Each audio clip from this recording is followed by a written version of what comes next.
And there's this beautiful story that Margaret Bonds tells, and she also writes about, of all of Black Chicago's classical musicians coming to the Bonds kitchen table and copying out parts with Florence Price. So there's that real sense of community at the same time. What's really interesting is that this category of the symphonic category for the Wannamaker contest was carried over from the year before. Knowing that these women were super strategic, I really think that gave Florence Price the incentive, because she knew that she would win. That opportunity, that massive pinnacle in her career, is countered by these very difficult personal circumstances that she's going through as well. Hi, you're listening to Conversations with Musicians with Leah Roseman, which I hope inspires you through the personal stories of a diversity of guests. Samantha Ege is both a leading scholar and interpreter of Florence Price. In this interview, she talks about her recent book, Southside Impresarios, How Race Women Transformed Chicago's Classical Music Scene. I was fascinated to learn about this compelling history of Chicago's Black Renaissance, with women such as Nora Holt, Margaret Bonds, and Katherine Dunham. Dr. Ege shared how the scholarship side of her work informs both her identity as a pianist and also how this research and storytelling caused her to reflect on some of her own challenges. We also talked about some of her other recent recording projects, including the upcoming Avril Coleridge-Taylor piano concerto and chamber music with Castle of Our Skins, and she reflected candidly on her personal creative life as a writer, performer, and composer. Like all my episodes, you can watch this on my YouTube channel or listen to the podcast on all the podcast platforms, and I've also linked the transcript to my website, leahroseman.com. This weekly podcast is in Season 5, and I send out an email newsletter where you can get access to exclusive information about upcoming guests. It's a joy to bring these inspiring episodes to you every week, and I do all the many jobs of research, production, and publicity. Have a look at the description of this episode, where you'll find all the links, including different ways to support this series, and also the timestamps to help you navigate the episode. Hi, Samantha. Thanks so much for joining me here today. Thank you for this invitation. So I really enjoyed your first book, Southside Impresarios. So let's talk about the title, How Race Women Transformed Chicago's Classical Music Scene. I was a little taken aback. I wasn't familiar with that term, race women. Can you speak to that, first of all? Yes, I mean, it's a term that is not in our everyday. Most people will not be familiar with it. It's a term from the late 19th century and early 20th century that really captured a social group, a social set of Black women and Black men who were not like the majority of the African American population. This was a cohort that identified as a talented tenth, which was the terminology used by W.E.B. Du Bois, which meant that the top 10% of the population, through their education, their wealth, their access, their relative privilege, would uplift the rest of the race. And so race women took on this mantle, as the sort of beacons for society. They really embraced the leadership roles and the responsibility that came with, having a certain set of advantages. But that doesn't mean that, there weren't problematic elements to that way of thinking, which is something that I explore in the book. So your albums came out before the book, like Black Renaissance Women, and also your album of Florence Price's music. But meanwhile, you were doing the scholarship at the same time. Yes, the thing is, scholarship seems to take much longer. So I was working on this scholarship really since the moment, you could even say the moment I first learned about Florence Price, which was when I was an undergraduate student at McGill University when I was 19 years old. I've always been thinking about Florence Price and what it would mean to tell her story in a way that made Black women, plural, feel represented and seen in the classical music world. So that idea had been swimming around my mind since I was, rather young. But really, it wasn't until launching myself into my master's, my PhD, doing my dissertation on Florence Price, that I became aware of the kind of story that I wanted to tell, which was not just Price the individual, but this network of women. But doing that versus, learning a piece of music, these are projects of a completely different scale. And so while the ideas of this book, have taken a longer time to sort of, culminate with this final project, I have been thinking through this alongside these recordings, and you could say that the recordings sort of chart different processes of my journey. Mm-hmm. Yeah, I was curious because you're British. You know, you came to McGill for one semester. I did my undergraduate there. I'm Canadian. I was there for a year. Yeah. Yeah. So as a Black British woman coming to Canada and then being exposed to this music, and then you've been immersed in this music of mostly Chicago, how did that feel for you? There's a really interesting thing that I kind of identify as the Josephine Baker phenomenon, which is where Black women often have to go away in order to find themselves, in order to establish themselves. And I learned that quite early with my experience at McGill, the way in which I felt more confident than I'd ever been in my whole life. And the way that certain networks of brilliant mentors, of amazing fellow students kind of came together in a way that I hadn't fully experienced before. And I don't think I would have experienced that if I'd stayed in the same country. And, by that same token, Josephine Baker obviously leaves the United States to reestablish herself in Paris and creates a completely different identity because the landscape allows her to reinvent herself. But actually, perhaps she doesn't create a new identity. Perhaps she can be more herself than she ever was, And so something about travel has been really important to my sense of self-discovery and self-identity. And I think that is also something that we see with Florence Price's story, where she has to leave her home of Little Rock to go to Chicago to become the composer that she always knew that she was. So even though I'm from the UK, I have this, completely different story in some ways. That experience of being an outsider and redefining or reinventing yourself within a different geography is something that I found I had a lot in common with when it came to the women that I was writing about. Mm-hmm. Now, your album of her music is called Fantasie Nègre, and she wrote several of these pieces. Yes. I guess I wanted to, some of these racist white composers like Powell use the same title in a different way. And I was reading in the book, you talk about these, awful program notes about his piece. Do you want to talk a little bit about that? Yes, this title, Fantasie Nègre, reflects a collection of pieces that Florence Price wrote. And the first one in E minor was the first piece that I ever heard by Florence Price, the first piece that I ever heard by a Black woman classical composer. So that piece was incredibly transformative for me. And, what I hear in that title is, the imagination, a wild imagination of a Blackness beyond boundaries, borders, stereotype, etc. And I could hear that in the music as well. It's incredibly rhapsodic. You've got this spiritual quotation, but it goes in all sorts of virtuosic directions. And it was dedicated to Margaret Bonds, who was 15 years old at that time, which really shows how impressive a pianist she is, because that is not an easy piece to play. And so this piece, it just envelops so many narratives of sisterhood and empowerment, the story of Florence Price's migration and her becoming. But then you also have people like John Powell who recognize, which seems to be the case throughout history, that, Black music is cool. It's to be extracted without the experience of what it means to be Black. So he is jumping on a bandwagon. He writes a piece, Rhapsody Nègre, I think. At this moment, I can't remember. I can't say he's someone that I think too much about beyond the book. But he wrote a piece which had Nègre in the title. And he used Nègre with the lowercase as well, which signified his not dislike isn't even a strong enough word. I mean, he wanted Black people wiped off the planet, wiped off the United States. He didn't think that Black people had any sense of humanity. And yet he spent so much time writing music with Black musical ideas, in a way that was very weird and obsessive. But, as is the nature with appropriation, he was more welcome in the American music canon than Black composers. And so it's really powerful that Florence Price is reclaiming this title. Nora Holt is reclaiming it with Rhapsody Nègre. Sorry, that's the name of her piece. I can't remember Powell's piece at this moment.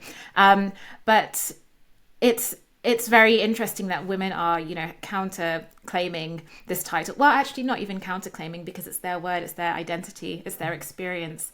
But still, the white American mainstream would rather hear Black life told through the voice of a white supremacist. And of these three pieces she wrote with that title, it was the E minor that was the one you heard in Montreal? Yes, it was. It was. And then I also heard Margaret Bonds' Troubled Water, which is also in E minor. And so for me, I think this key just makes me feel so at home, because that's how I felt as soon as I heard this music. I just felt that everything that I'd been working towards made sense. I wasn't an anomaly in classical music anymore. I had a home because of these women. I love that piece of Bonds, Troubled Water, and your playing of it. Actually, I want to talk about her a little later, but I was hoping we could include maybe that. Yeah, absolutely. You're about to hear Troubled Water by Margaret Bonds from Samantha Ege's concert in Chicago for Crossing Borders Music. The video is linked in the show notes of this episode.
So if we could go back to Southside Impresarios, it's a beautiful ecosystem you describe for us, and there's so many elements. We won't be able to get into everything. But, even like the beginning, you have this map of the geography of the Black community was squashed into this tiny area. So, and even the fact that someone like Michelle Obama was, her musical education was the fruit of this many generations of this kind of nurturing.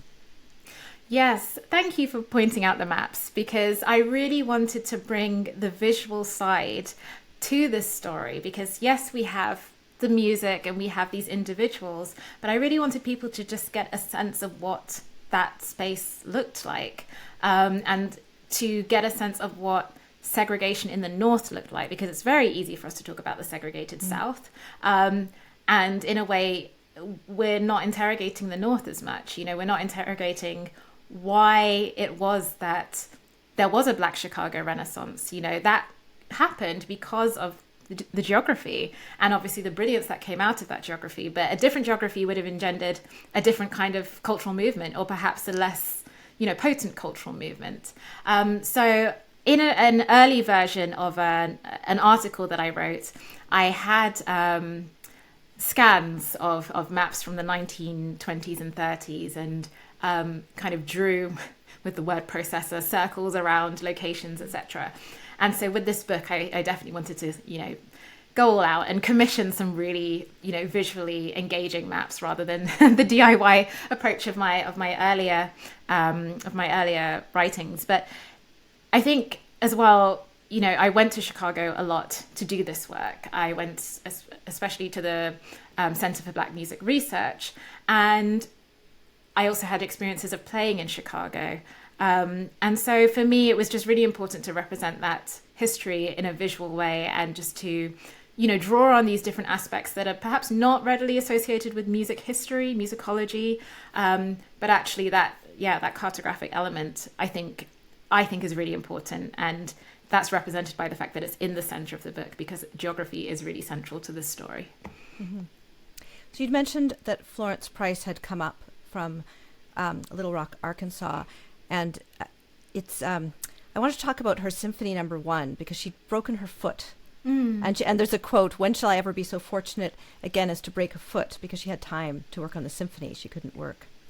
Yes. So this symphony, I do wonder if there were sort of prototypical elements of it when she wrote a symphony as a teenager for the New England Conservatory. Because, just even in that story alone, it means that she was really waiting for the opportunity to write a symphony. It's not that she couldn't, it's just that the opportunity wasn't there. And she waited until her mid-40s for that moment. And a lot of things kind of happened. And I think this is something that we all go through, where our highs are also coupled with extreme lows in our careers. It's never always all together in one place as we would like it to be. So she's going through this horrible divorce around the same time as well. And she becomes a single mother.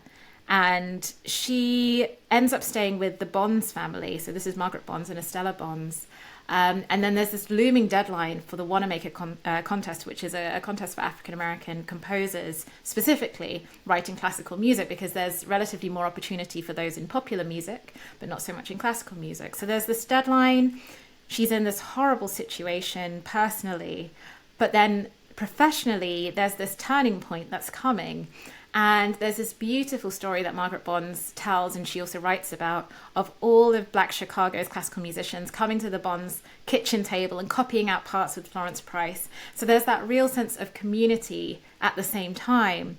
And what's really interesting is that this category of the symphonic category for the Wannamaker contest was carried over from the year before, which to me suggests that there weren't a lot of good submissions from that year.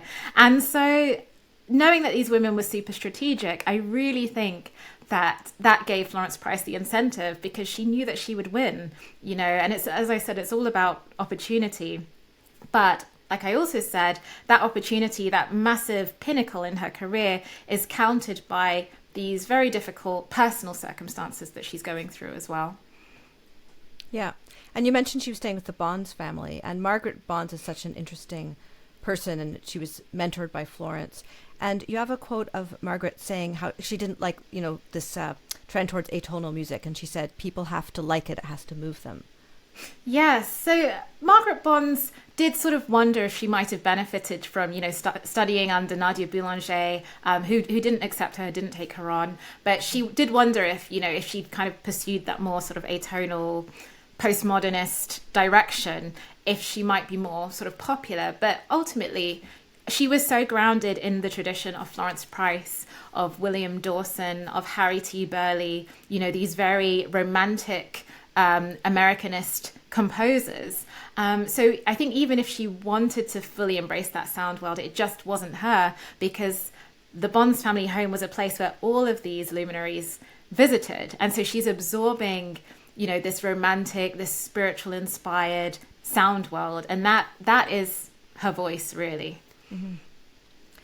Now, without question, one of the most interesting people in this book is Nora Holt. And I did listen to the podcast that you were featured on recently, which is devoted to her. She's just such an interesting person. But the tragedy of her stolen music, was just shocking. Yes. So when Nora Holt was in Paris around 1931, she actually studied with Nadia Boulanger. She was also going through a terrible divorce. So, that theme of career highs, personal lows, it happens. And so she's, thriving essentially in Europe. But when she comes back, she keeps her items in storage and she finds that they've been ransacked. And it just affects her so deeply, because this is, 200 plus compositions gone. And as we know through the recovery of Florence Price's music, it's all handwritten, because people are generally not publishing music by Black women at this time. It's such a tragedy, and the only two pieces that exist are the ones that she published herself, but that was in 1921. So there's a whole era of music from her that is just gone. And we know that she wrote, music for orchestra. She wrote these large scale pieces. And so it's just, there's this absence, which really counters the fact that she was such a huge presence. She was there with Josephine Baker. She was at the salons of Gertrude Stein. I have no doubt that she mixed in the same circles as Picasso as well, because she was literally everywhere, and yet we don't get to hear her classical music voice, which I think is awful. But on the flip side, she did radio, so we actually can access her spoken voice. Unfortunately, that's not the case with Florence Price. So we have that, that opposite situation there. But in many ways as well, she was a sort of, an opposite to Florence Price, in terms of Florence Price being this very sort of reserved, respectable race woman. And Nora Holt was a race woman too, but she was extremely extroverted. She was very sexually liberated. So we have these different ideas around Black womanhood at that time represented by these two women, but they were good friends. And Nora was the first, she's the first Black American to receive a Master's of Music? Yes, so not first Black woman, but the first person of African descent, which is, monumental. And she achieved that with a composition called Rhapsodie Nègre, based on Black folk themes. So she wrote that in 1918. And it's just such a shame that we can't recover that work. Mm-hmm. And her work as a journalist I found quite interesting, because she was a real trailblazer there as well. Yes, she was the first music critic for a Black newspaper, which was the Chicago Defender, in 1917. And she wrote about classical music. She grew up in such a way where things like ragtime and jazz were kind of seen as, not respectable music. So she definitely absorbed that during, that phase of her adulthood. And that changed when she traveled to Europe and sort of expanded her horizons. But as a music journalist, her focus is classical music, because it ties in with this idea of, the talented 10th, with racial uplift, with we can prove our intellectuality to the dominant, culture, and that will help us bridge, black and white. And, it's all very idealistic. But classical music really had that political function for women like Nora Holt, and she fully embraced that with this hope that it would lead to racial harmony. So her first review was published in some sort of women's article in the Defender, but after that she was part of the main Yes, so her first article was on the women's page, which was a very common sort of feature at the time where, quote unquote, women's issues would be put on this one page. And so the fact that her story only ever featured there once, I think speaks volumes of how she was able to break from these rigid, gender constraints and tell her story in a more expansive kind of way. And you point out how her reviews of concerts were kind of descriptive because she knew many of the listeners wouldn't have the opportunity to attend these concerts, let's say of the Chicago Symphony. So it gives you, reviews aren't written the same way now. We don't have that style. Right. Her reviews were a form of activism. They were a form of building community and building audience in spaces that they weren't necessarily segregated, but they weren't readily making Black patrons feel welcome. Mm-hmm. And also some of these readers, weren't in big cities. They weren't in spaces that had these kinds of concert halls. And so she is inviting readers of different backgrounds, from different places to feel a part of the classical world, and is really, attempting to break down these strictures that are, very racially entrenched. Mm-hmm. I'm curious if you could, have some magic or go back in time to meet one person in this book. And we're not going to talk about there's so many people. Do you have someone you'd really just love to talk to? Absolutely, Nora Holt. Okay. Definitely. It's interesting because through this process, I've dreamt about quite a few of these women. Margaret Bonds is one of them. And I'll share a story with you about, for ages, I was trying to find a picture of Margaret Bonds' mother, Estella Bonds, because I had been looking for ages and ages and ages and just had no proper sense of what she looked like. There was a picture of the terrible resolution in the Chicago Defender, but you couldn't really see her. It was just, splodges of white and black, essentially. And at the time I was living in Singapore and I was teaching there. And I had this dream where Margaret Bonds said, if you follow me, I will show you a picture of my mother. The implication was that if I follow, I had a few colleagues there as well. If I followed them, I would never see the picture. And so I feel that through my path of leaving Singapore and following Margaret Bonds, I did find, a picture of Estella Bonds, which was someone posted, and I credit them in the book. They posted a picture that I use in the book, and they named every single person, and Estella Bonds was there. And it just felt very sort of magical to have had that sense of conversation with Margaret Bonds, because whether or not you believe in all of that kind of stuff, the truth of it was that if I pursued this work, I would find a picture of Margaret Bonds. That is ultimately what my takeaway is from that. And as well, with the conclusion of the book, I write in almost conversation with one of the protagonists. Mm-hmm. So, I would absolutely love to time travel, but I think my work is sort of leaning into what we do as performers. We communicate with the composer, we communicate their intentions to audiences. And I think through performance, that sort of carried over into this writing process where I thought, well, why wouldn't I want to communicate with these women as much as I can to tell their stories, which is not very academic and rational, but I valued it so much as part of my creative and intellectual process. But in terms of Florence Price, she has come up a couple times on this podcast, and we've played some of her music. I thought it might be, maybe we should include a clip of that Fantasie Nègre in E minor we were just talking about, but also something less known like her Moonlight. Yeah, the snapshots, Moonlight Behind a Cloud. Yes, this is one of her later works, and the language is so different. It's so dreamy. It's a little bit too easy to say, it's got a sort of Debussy impressionistic style, but I think it's her just really expanding her palette and indulging. She's established herself as a composer, meaning that she's a little bit freer to explore different kinds of sound worlds. And it's a really, really beautiful set because she's literally painting. There's so much color in the snapshot set. Mm-hmm. You'll find the piece we were just talking about, Snapshots, Moon Behind a Cloud, on Samantha's recording Fantasie Nègre, the piano music of Florence Price. I don't have permission from the record company to share a clip from that recording, but I encourage you to click on Samantha's website link in the show notes. In terms of your life as a performer and scholar, I was just looking to see, and I was interested, I think it was on Instagram recently, you posted a little picture of your practice diary, and it was colorful, and I thought, wow, what a beautiful, I want to ask her about this. Yes, I have loads of practice diaries. It's interesting because I don't always look back on them, but I'm always writing in them, and I write in all sorts of colours.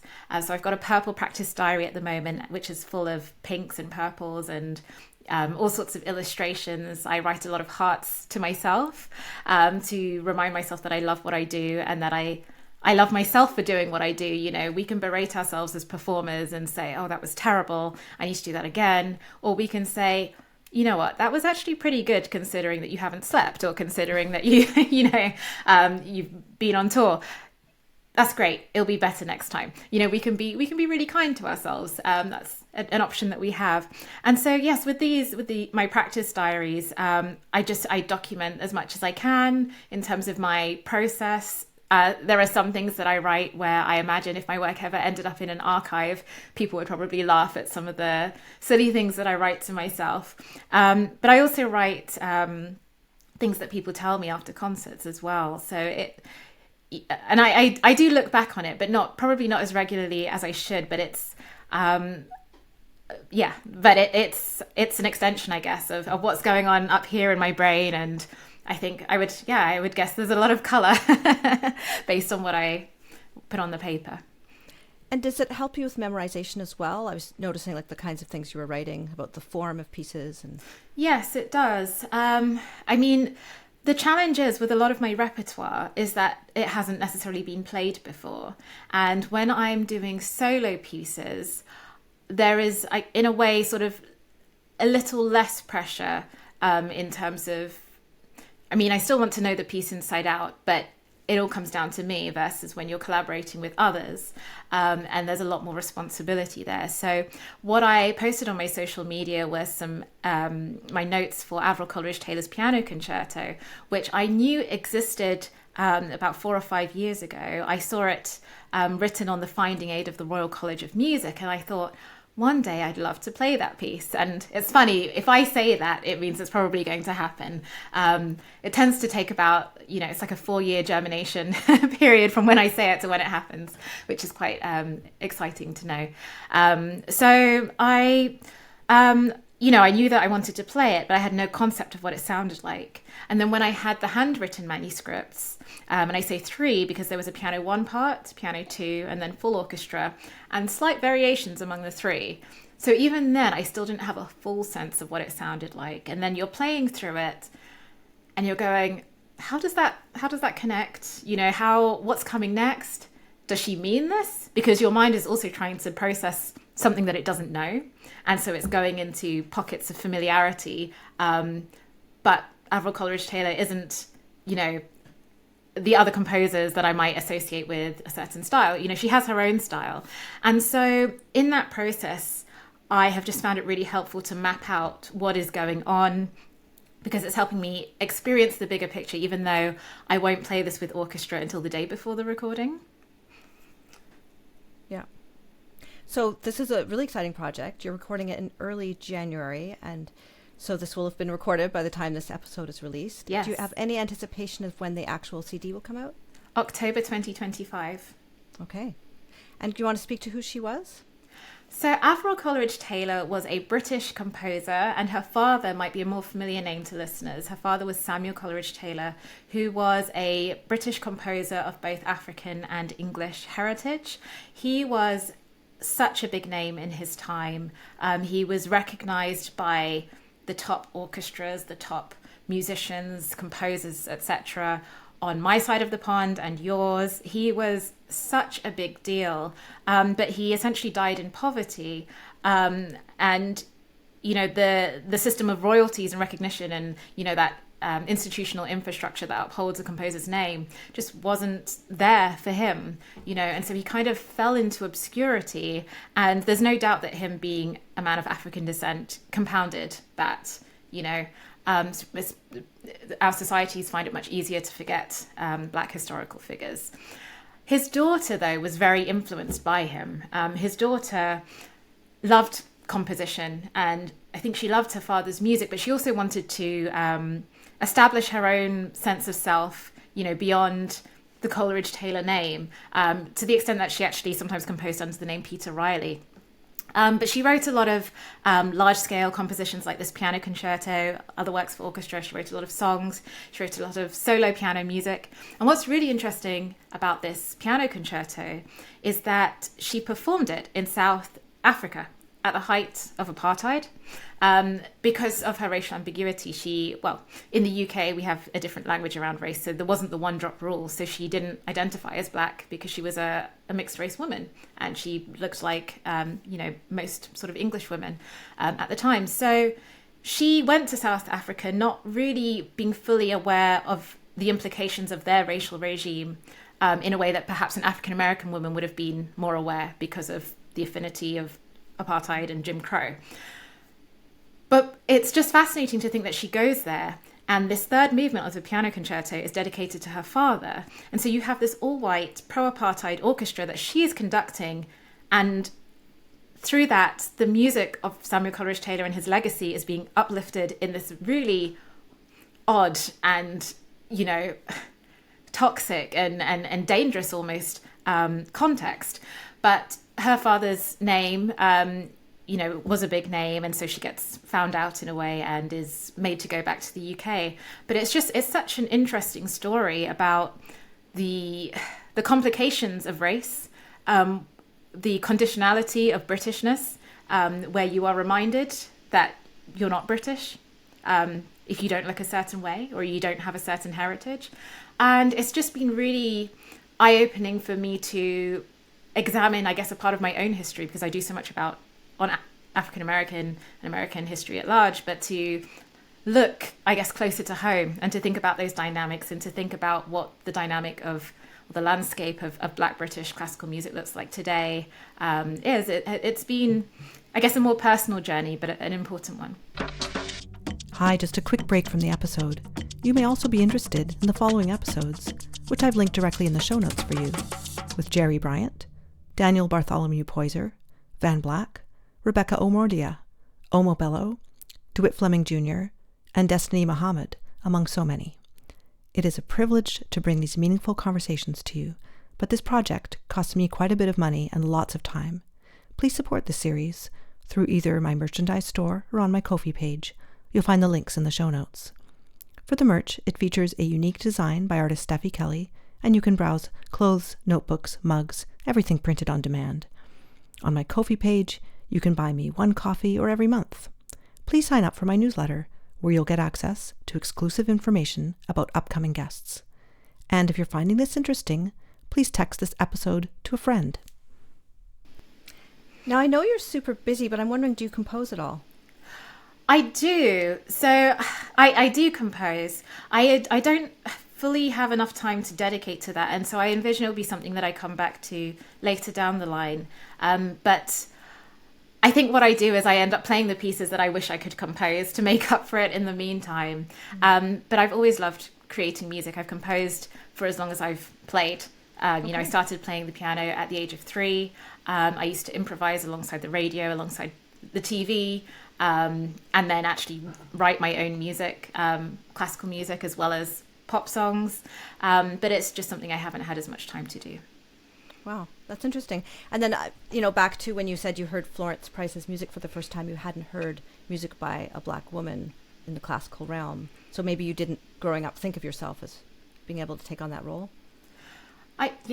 When you put it that way, I think that's definitely true, because it's not that I had, visible role models in terms of being a composer. And actually, I also didn't have that really as a pianist. And that's not an identity that I claimed, immediately either. The only thing that I felt truly attached to was the writing side of things. And I think that's because maybe writers are quite invisible. So you can read a book by an author and you're not picturing the author, you're picturing the characters. And so nothing about being an author, being a writer seemed, insurmountable. That I had a clear sense that that was something that I could do. But yes, definitely as a composer, as a pianist, it took me a very long time to claim that identity. And you're such a beautiful player. That's kind of surprising, but in a way not. Yeah. Yeah, thank you. I do appreciate that. I appreciate those compliments, not in an egotistical way, but in the sense that I have to remind myself that people are listening and people are enjoying this, and the hang-ups of the past and the comments of the past and, experiences that would derail, potentially, or actually did derail in some instances, that is completely irrelevant when I hear comments like that. So thank you. And when you present concerts like solo recitals, often you do include narrative, different format. Yes, it's something that I did a lot of at the beginning, especially because I was sharing this work in a lot of academic spaces. But then when I sort of moved more into performance spaces, I just performed because that's kind of what you do. But with this music, it needs a bit more than that. It needs introduction, it needs contextualization, it needs the audience to feel that they're a part of the journey, And so I began thinking again about the concept of the lecture recital and how I don't really like it. I don't like the rigidity of the word lecture and the sort of recital tacked on, because they should be a lot more in dialogue. And it shouldn't necessarily be a lecture. It should be more of a conversation. And so that's been something that I've really been working on as I was thinking about this book, and that I would want to play. I would want to talk about the book, but in a way that felt more sort of cohesive and not too academic as well. So I've really been enjoying that. And I think doing so much, radio and these kinds of podcasts, and just being able to talk about this work without that aura of academia, which can sometimes really suck the joy out of a project. It can make people forget that it's okay to just enjoy and engage from a place of personal connection rather than performative intellectuality. It's been really good to reassess what the lecture recital is and what I think it could be. Mm-hmm. And in fact, I noticed in your schedule of performances, you're coming back to Chicago in April to present a concert. Yes, so there's a lot more actually that I'll be doing. I will be doing a concert at Northwestern. I will be visiting and performing as well at the University of Chicago, as well as the Newberry Library, as well as doing a recorded concert for WFMT as well. So it might all be on the calendar by the time this comes out, but there are a lot of exciting things in the works. So it's going to be a busy week, but it always feels special to play in Chicago because I don't take it for granted. I'm a British woman who has been invited to this incredible city through playing this music, through telling these stories. So it's going to be a really special time. And also April is Florence Price's birthday month, so I'll be in Chicago and performing as well on her birthday. Mm-hmm. And when you were writing this book, a lot of it was during the height of the pandemic, and I understand you had an online supportive writers group. Yes. It was really wonderful to have a group of Black women researchers in music that was UK based. It was a tiny group because there are not that many of us here.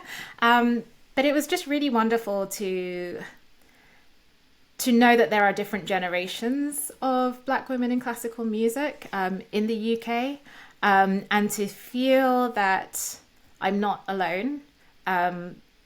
Doing this work and having the kinds of interests that I have. And I guess, in many ways, it really mirrored the kinds of sisterhoods that I write about, So it was a really special time to be able to connect, virtually with other Black women in academia, especially in music. Mm-hmm. You also talk a little bit about other art forms like dance with Katherine Dunham. And, it's heartbreaking to realize, of course, that the Black dancers weren't welcome in white studios to study dance. So she had to create something. Yes. So I also have a background in ballet. So I did ballet for quite a long time through my childhood to my early teens.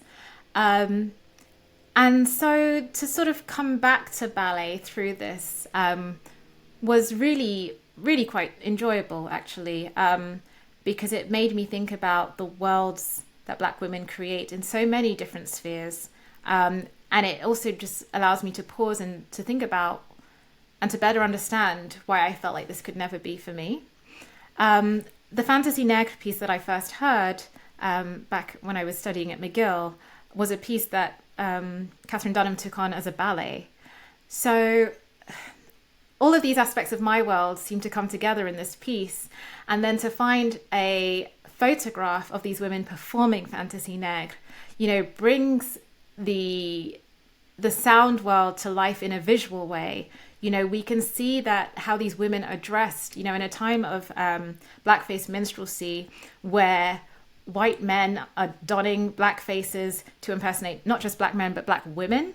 To see Katherine Dunham and her dancers, in this choreography of there's sort of their limbs are interconnected. There's a real sort of smooth contour that connects them all, which is what we hear in Fantasie Nègre. There are these cascading passages, and it's never jarring. It's not parody in the vein of Gollywog's Cakewalk and all of that kind of stuff. It was just really beautiful to see the music in dance form and to know about the interactivity of these worlds. Mm-hmm. And another thing that came up, which I found upsetting, is these Boston Six, these white composers who are searching for this, quote, American sound. And you have this quote by Amy Beach, who's a wonderful composer, and she said the African population is too small for its songs to be considered American. Yes. So this is the part of my book that I know will not sit well with advocates of, women composers, women in music, because there is a reason why Black women had to create their own networks. And part of that was because white women were not welcoming towards them. And Amy Beach, is this pioneering, hugely talented classical composer who would align more to white supremacy than sisterhood with Black women.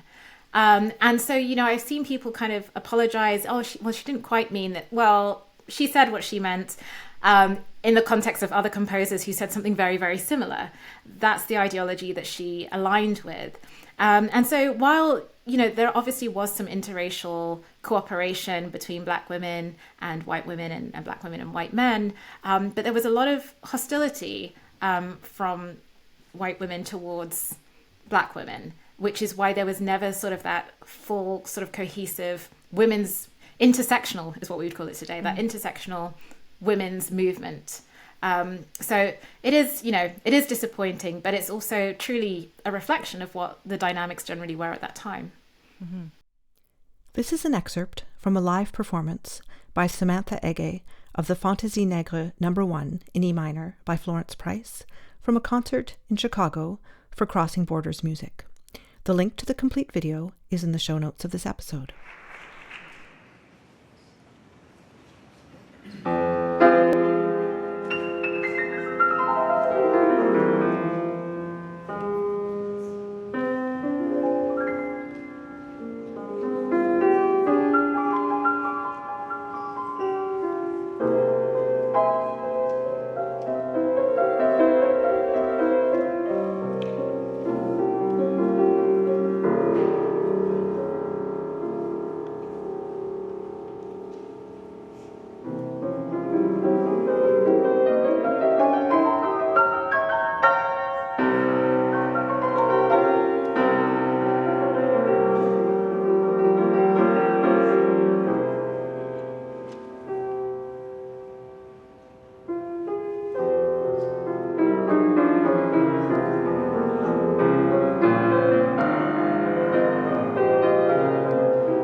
yeah, I thought it might be interesting to shine a little bit of a light on some of your other projects. So you have a 2022 album of chamber music.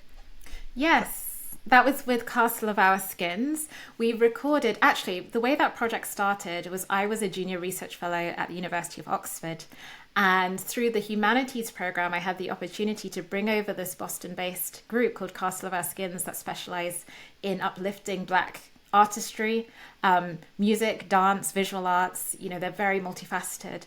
And so they came over to the UK. We did this performance at the Sheldonian Theatre in Oxford, which is this very, imposing place that is deeply steeped in, colonialism and imperialism, etc. And we filled that space with Black classical music. And that was reflected on the chamber pieces on this album, which include Bongani Ndodana-Breen's Safika, so contemporary South African composer. And with Safika, and having read Bongani's dissertation about how the history of apartheid and Black dislocation is part of the storytelling of that piece, I knew that I wanted to complement it with a piece by Undine Smith Moore called Soweto, which was her immediate response to a Soweto massacre in 1986, where people were not only killed, but their relatives were denied the right to bury the dead. And so it was something that just moved her. Speaking of dreams, she woke up one night with the word Soweto just resounding in her head, and that became the rhythmic motif of this piano trio that I absolutely knew we had to play. The problem was I hadn't seen it. And then when I was able to find that the manuscripts were held at Emory University, I was sent over 300 pages to work through and to figure out, okay, that seems to be the first movement, that seems to be the second. And then I learned that there was a third movement that was never performed in her lifetime. So while I thought we were giving the UK premiere of Soweto, it was actually a world premiere of a 3-movement piece that she never heard in that full entirety. And the third movement is just gorgeous. I mean, it brought people to tears because she really, in the first and second movement, embodies the chaos, the fear, the devastation of apartheid. But in the third movement, she reflects something about what makes life beautiful amid all of that. And part of me thinks that she needed to compose that for herself to create a sense of closure. So that's represented on that album as well. But that's where my work as a musicologist came in, because I'm pretty sure the average performer would not go through 300 pages of handwritten manuscripts necessarily. It's often easier to play what's already been engraved and presented to you. But it was a really beautiful and really empowering project. Yeah, very proud of that one. And you have a new book coming out, the Florence Price Compendium. Yes, so it's the Cambridge Companion to Florence Price. So these Cambridge Companions are, I guess, quite an iconic series in, perhaps more so in British academia, where it's a collection of essays by, the most sort of expert voices in the field. And I remember as a student, I had my Beethoven companion, my Mozart companion, all the names that you quote unquote should have. And so when I had this invitation to be the co-editor of the Florence Price Cambridge Companion, I knew that it was a huge moment in terms of recognizing her in such a mainstream way, but also having that opportunity to step up into that role as an editor. And I was able to work on this with my colleague and friend, Alexandra, Kori, who, we were doing our PhD dissertations around the same time. And so for us to sort of take that mantle and to have the trust and the collegiality of just such incredible scholars has been really, really huge. And, we recognize that so much of what we did would not be possible without the late Raylinda Brown, for example, who was the first Price biographer and just dedicated so much of her life to Price scholarship. We can do what we do because of her. And before Raylinda Brown passed away, she allowed one of her colleagues to share some unpublished work with me. And so as soon as this companion opportunity came along, I knew we had to publish it in there. And so it's really special because, in the middle of the companion, we have this chapter by by Raylinda Brown on Harry T. Burleigh's influence on Florence Price. And so it's just very special to have her voice be with us in this contemporary moment, because this is where, she belongs in this contemporary moment. She never really got to see the fruits of her labor take off. So we're really, we feel very honored to have her voice be a part of this companion. Mm-hmm. And if we could just go back to Southside Impresarios, I was just to give people more of a taste of what you're talking about. You talked about not just composers and performers, but the whole idea of people presenting concerts and scholarships, supporting Marian Anderson's career, for example.